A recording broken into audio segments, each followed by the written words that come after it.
অনেকের ক্ষেত্রে কিন্তু আমরা দেখে যে চোখে ইচিং হয় প্রচুর, তারা রাবিং করছে অনেক বেশি।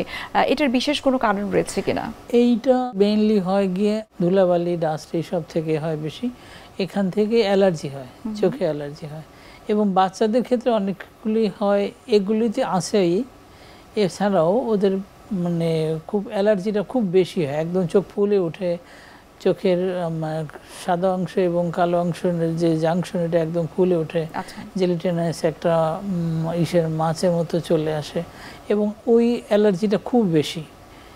এবং এই ধরনের অ্যালার্জি যাদের থাকে তাদের অনেক সময় আবার ক্যারাটোকোনাসও থাকে। ক্যারাটোকোনাস এক ধরনের ডিজিজ, যেটা কর্নিয়াটা গ্র্যাজুয়ালি পাতলা হয় এবং কর্নিয়ার শেপটা বালজ হয় এবং কনিক্যাল হয়। এতে গিয়ে কর্নিয়ার সারফেসটা ইরেগুলার হয়, ভিশনটা কমে যায়। অ্যালার্জির জন্য এটা হয়। তো অ্যালার্জিটা ইনিশিয়াল থেকে ভালো করে চিকিৎসা করতে হয়।